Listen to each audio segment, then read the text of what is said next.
दोस्त, आज का जो प्रसंग है मित्रों, वो रामचरितमानस के बाल कांड से पुष्प वाटिका वर्णन है। पुष्प वाटिका त्रेता काल की वह वाटिका थी, या तो पुष्प वाटिका थी या रावण की लंका में अशोक वाटिका थी।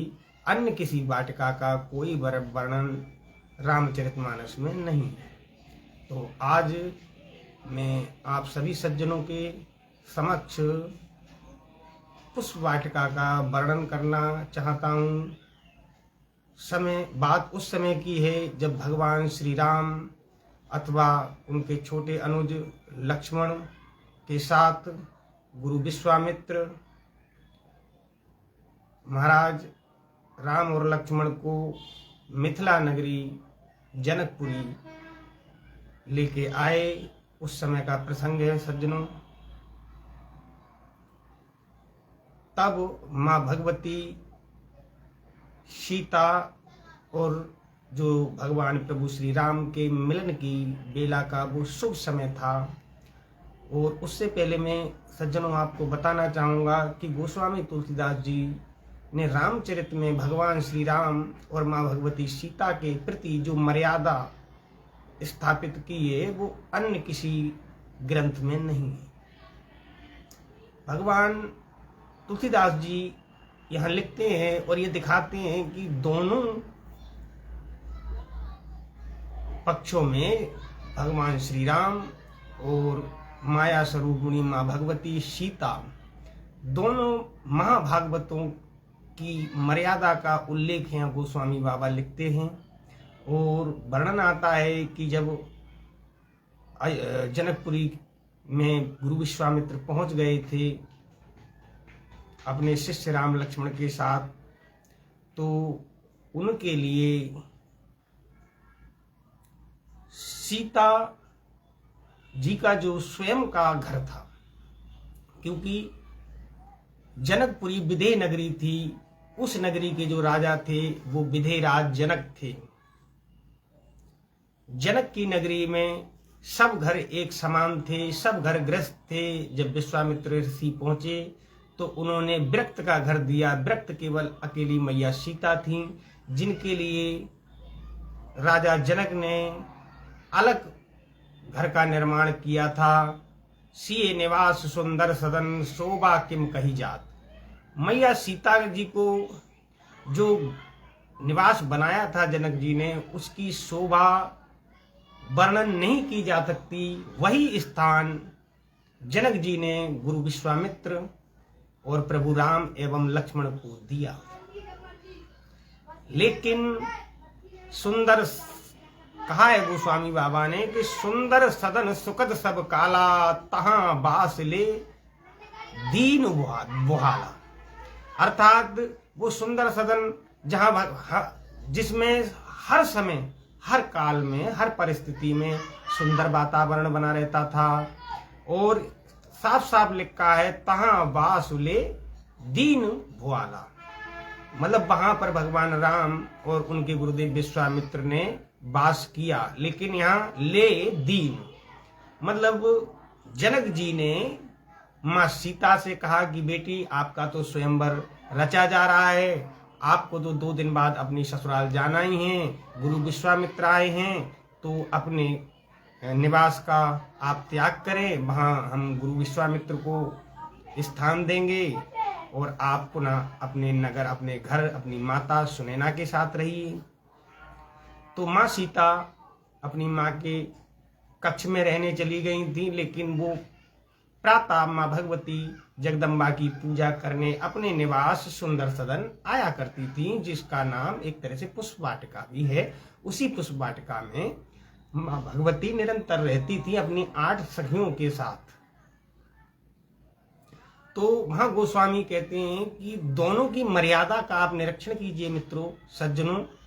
के समय जाने गुरु आयुष पाई, लेनु प्रसून चले 2 भाई। रूप बागुबर देखऊं जाई, जहां बसंत ऋतु रही लुभाई। भगवान राम ने सही समय जान करके, उचित समय जान करके गुरु जी से आशीर्वाद लिया। मर्यादा का खंडन नहीं किया प्रभु ने। ये नहीं कि अपनी खुद की स्वयं इच्छा से ही पुष्प वाटिका देखने चले गए हों। गुरु से आयुष लिया और कहा, हे गुरुदेव, हम आपकी पूजा के लिए इस फूल बगिया से कुछ फूल चुनकर ले आए। तब गुरु ने आयुष दिया कि जाओ और आप फूल लेकर आओ। यहाँ कितनी मर्यादा है भगवान श्री राम की कि उन्होंने फूल लाने के लिए भी गुरुदेव से आज्ञा ली। उधर मां भगवती सीता, उनकी भी मर्यादा का वर्णन गोस्वामी तुलसीदास जी बड़े साफ शब्दों में करते हैं कि ते ही अवसर सीता तह आई, गिरजा पूजन जननी पठाई, संग सखी सब सुभग शयानी, गावहि गीत मनोहर बानी। यहाँ पर माँ भगवती सीता की मर्यादा देखिए, वो भी स्वयं पूजा करने के लिए किसी की आज्ञा लेने नहीं पड़ती है, फिर भी माता की मर्यादा को देखते हुए आप गोस्वामी बाबा वर्णन करते हैं कि तेहि अवसर सीता तेह आई, गिरजा पूजन जननी पठाई। माँ सुनैना से आज्ञा लेकर, उनकी आज्ञा प्राप्त करके माँ पूजन करने पुष्प वाटिका में माँ भगवती के मंदिर आई। यहाँ दोनों की मर्यादा गोस्वामी तुलसीदास जी साफ साफ लिखते हैं। फिर माँ भगवती की एक मर्यादा का और वर्णन करता हूँ मित्रों कि माँ ने वहां आकर क्या किया। सर समीप गिरजा गृह सोहा, बरनि न जाए देख मनमोहा, मंजन कर सर सकिन समेता, गई मुदित मणि गौरी निकेता। मर्यादा में रह के माँ भगवती ने मंजन, स्नान, ध्यान, सर लगा के, डुबकी लगा के उस तालाब में जो स्नान किया और उसके बाद माँ भगवती की पूजा करने गईं। सर लगाकर डुबकी करना, मंजन करना, ये माँ भगवती ने एक मर्यादा को दिखाया। ये माँ भगवती की ही कर सकती थी ये मर्यादा। और यहाँ मैं थोड़ा भाव चेंज करके आपको बताता हूं। वहीं ये त्रेता की बात है, वहीं द्वापर में आ जाओ। गोपिकाएं भी भगवान श्री कृष्ण से बहुत प्रेम करती थीं। वो भी यमुना जी में स्नान करती थीं, माँ कात्यायनी की पूजा करती थीं, लेकिन उनके स्नान करने का अलग ही सिस्टम था। वो स्नान नहीं करती थीं, वो विहार करती थीं। प्रेम से आनंदित होकर विहार करना, स्नान करना एक अलग होता है। ये जो भागवत में एक श्लोक आता है कि युजम व्यवस्था यदपो धृत प्रथा विज्ञा तालम तत्देव हेलनम।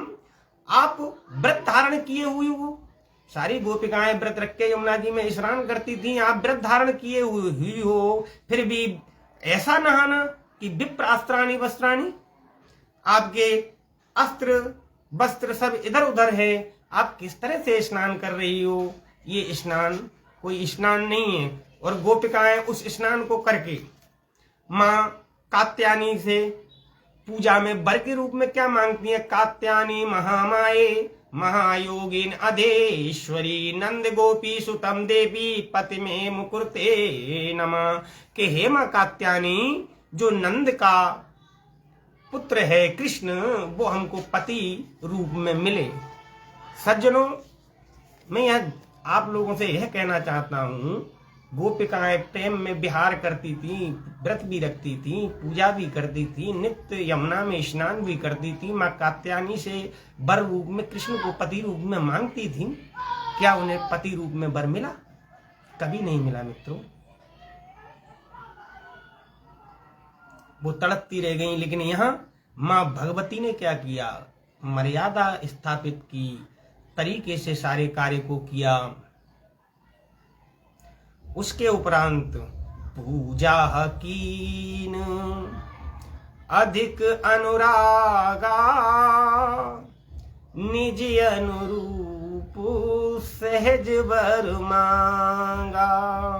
की पूजा कीन अधिक अनुरागा, निज अनुरूप सुभग बर मांगा। धन्यवाद अनुज शर्मा जी, आप लाइव में जुड़े हो, ऐड करते हैं आपको।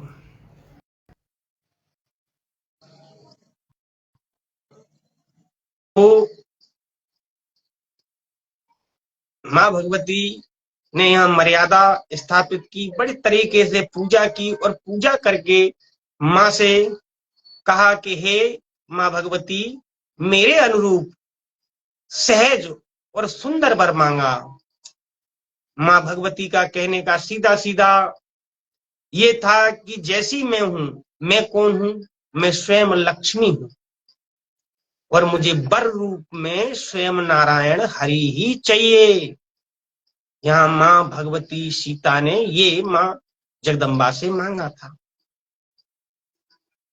क्योंकि तिने बिलोकत धरनी, तो सकोच सकुचत बरबरनी। माँ की दो शर्तें थी कि जो मुझे पति मेरे अनुरूप हो, सुंदर भी हो, और मेरे समान सुंदर भी हो, और सुशील भी हो। और ये तो गुण भगवान श्री हरि के सिवाय किसी में हो ही नहीं सकते थे। लेकिन माँ भगवती के इस आवेदन को माँ जगदम्बा ने स्वीकार किया है, और रामचरितमानस कहती है कि माँ ने कहा है, मन चाहो राचो मिले बर सुगर सुंदर सामरु, करुणा निधान सुजान शील, स्नेह जानत रावण। माँ सीता को माँ भगवती अम्बा ने प्रकट होकर आशीर्वाद दिया कि हे सीते, तुम्हें जो चाहिए, जैसा चाहिए, वो वर तुम्हें मिलेगा। तो जब माँ भगवती सीता लक्ष्मी रूप में प्रकट हुई थी, तो उन्हें कैसा वर चाहिए था, इसका वर्णन श्रीमद् भागवत पुराण में भी आता है कि माँ भगवती को कैसा वर चाहिए था। कहा गया है कि जो प्रारब्ध में माँ भगवती ने समुद्र मंथन से निकलते समय जो वर मांगा था, वही सीता रूप में माँ भगवती जगदम्बा से मांगती हैं। जब समुद्र मंथन से माँ भगवती लक्ष्मी की उत्पत्ति हुई थी, तो उत्पन्न होने के बाद भगवती जी चारों तरफ निरीक्षण करती हुई लक्ष्मी जी देखती हैं। महाभागवत में लिखा है, बिलोकयंती निर्वद्य विप्तम पदे गुणन निजयम कायस्त्रता गुणास्यम। पूछने लगी लक्ष्मी जी कि जब कोई नहीं मिला तो सबसे पूछने लगी कि मेरे योग्य कोई वर है, जब कोई नहीं मिला तो बप्रेण वरम सर्व गुणे अपेक्षितम ब्रह्मा मुकंदम यतीक्षिम। जो लक्ष्मी जी ने सोचा वही सीता मैया सोच रही थी कि मुझे ऐसा वर मिलना चाहिए, तपस्या भी हो और क्रोध पर विजय हो। तो वहां दुर्भाषा जी को मां लक्ष्मी ने देखा, दुर्भाषा जी में तपस्या है पर उनमें क्रोध पर विजय नहीं पाई थी। तो भागवत में लिखा है, नूनो तपो यस्य न मन्यो निर्जयो ज्ञानम कुचित तच्चन मुक्तिं कारणम कुचित्यन्य महाहास्यन्य न किम निर्जया साई सुरा किम परतोप्य पाश्रया। मां भगवती लक्ष्मी कहती हैं कि हे दुर्भाषा, आपके पास तपस्या है पर क्रोध पर आप विजय नहीं है। ज्ञानम कुचित तच्चन संग वर्जितम। ज्ञान बृहस्पति के पास है और शुक्राचार्य के पास भी है, लेकिन दोनों में आसक्ति का वर्जन नहीं है, दोनों भगवान नहीं। ब्रह्मा चंद्र सोम ने कहा कि हम महान हैं। लक्ष्मी ने कहा आप लोग महान तो हो, मगर क्या आपने किंचित महास्तस्य न काम निर्जया, क्या आपने कभी काम को जीता है? तो वहां ब्रह्मा चंद्र सोम बीचे। इस प्रकार मां भगवती लक्ष्मी स्वरूपिणी आगे बढ़ती हैं और कहती है मुझे वो वर चाहिए जो मेरे योग हो, जिसने काम को भी जीता हो, जो स्वयं काम विजयी हो, क्रोध विजयी हो, मोह लोभ सबसे परे हो, जो संपूर्ण सृष्टि का नियंता हो, जो अबद्ध हो, जो निर्गुण हो, जो निरागुणातीत हो, जो त्रिगुणातीत हो, ऐसा वर मुझे चाहिए। इस प्रकार मां भगवती अपना भाव प्रकट करती हैं। इंद्र ने कहा कि मैं ईश्वर हूं, तुम मेरे साथ विवाह कर लो लक्ष्मी से। तो माता ने कहा चुप हो जाओ, क्या बोल रहे हो, साई ईश्वरा किम परतोप्य पासरा, तुम ईश्वर कैसे हो सकते हो, तुम्हें तो बार बार शत्रु पराजित कर देता है, तुम तो बार बार स्वर्ग छोड़कर भाग जाते हो। मेरी नजर में वो ईश्वर है जिसके धाम को कोई हिला ना सके, मैं उसी से ब्याह करूंगी, अर्थात निज अनुरूप सहज बर मांगा। माँ कहती है हमको वो वर चाहिए जो तपस्वी भी हो और काम और क्रोध पर विजय भी प्राप्त कर चुका हो, जैसे कि राम जी। शंकर भगवान ने काम को जीता है पर क्रोध को नहीं जीत पाए, क्रोध कर जाते हैं वो। लेकिन भगवान राम ने एक साथ क्रोध और काम दोनों जीत रखे हैं।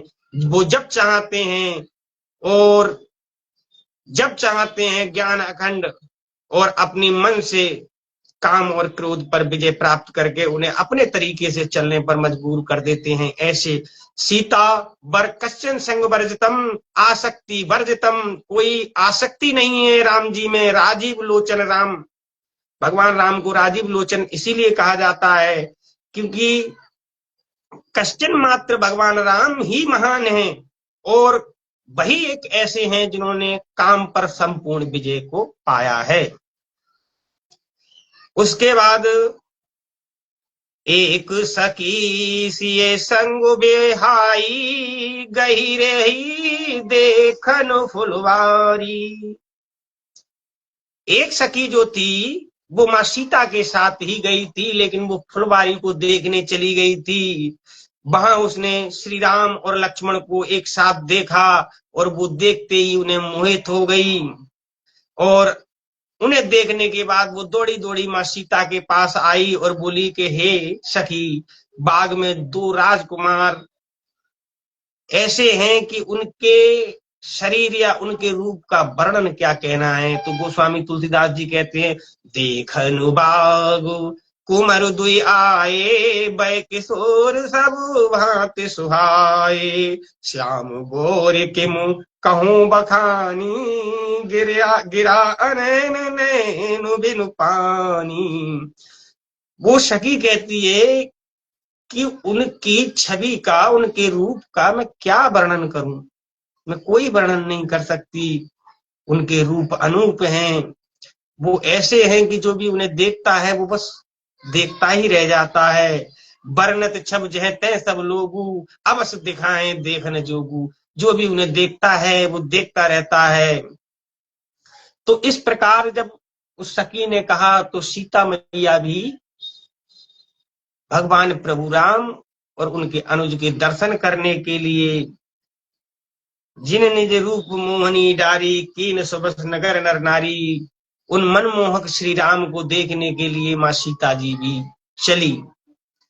और जब वो चल रही थी तो उनके पाजेब, उनके घुंघरुओं की आवाज सारी पुष्प पुष्प वाटिका में जा रही थी। तो वहां जब भगवान श्री राम के कानों में वो आवाज पहुंची तो वो अपने भ्राता लक्ष्मण से कहते हैं कि कंकन किंकिने नूपर धुने सुने कहत लखन सन राम हृदय गुनु मानो मदन द्वंद्वी अदीनी मनसा विश्व विजय कहीं कीनी। भगवान श्री राम अपने अनुज लक्ष्मण से कहते हैं कि हे भ्राता, मुझे ऐसा प्रतीत होता है कि जैसे किसी के नूपुर की धुन से ऐसा लगता है जैसे किसी कोई किसी ने संपूर्ण संसार को ही जीत लिया हो।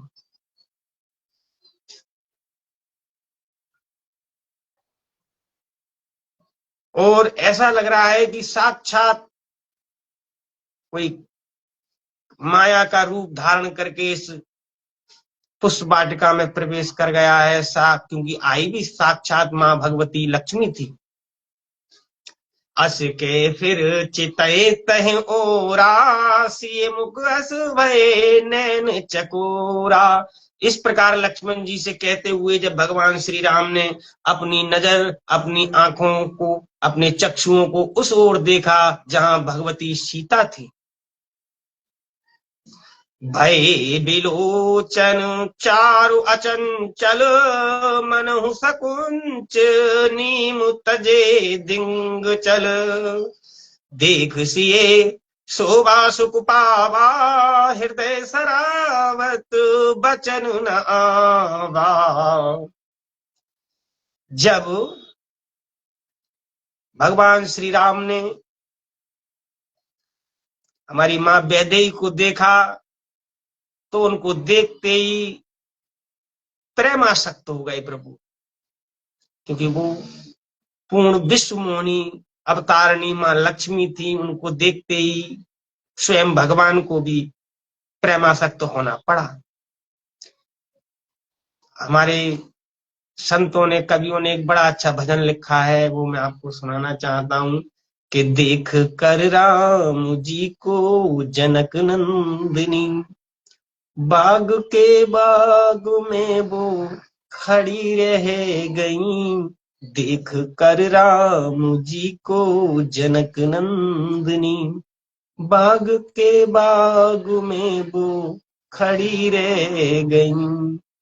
राम देखे सिया और सिया राम को, राम देखे सिया और सिया राम को, चार अखियां लड़ी की लड़ी रह गई। देख कर राम जी को जनक नंदिनी, बाग के बाग में वो खड़ी रह गई। राम देखे सिया और सिया राम को, चार अखियां लड़ी की लड़ी रह गई। तो एक सखी ने कहा राम को देख कर, इनका अद्भुत चमत्कार देखा नहीं। एक ही बाण में ताड़का राक्षसी, वो जमी की जमी पर पड़ी रह गई। प्रेम कोरंगा जी, धन्यवाद आपका। तो मित्रों, यहाँ गोस्वामी तुलसीदास जी लिखते हैं कि देख सिए सेवा सुख पावा, हृदय सराहत बचन नावा। जन बिरंच सब निज निपो नाई, बिरंच विश्व कहे प्रकट दिखाई। भगवान राम कहने लगे कि लगता है विधाता ने संसार का संपूर्ण सुख स्वरूप मां सीता को दे रखा है कि इनसे अधिक सुंदर सुशील संसार में कोई नहीं है। सिए शोभा ही बरन प्रभु आपन दशा विचार, बोले सुच मन मनुज अनुज सन, बचन समय अनुहार।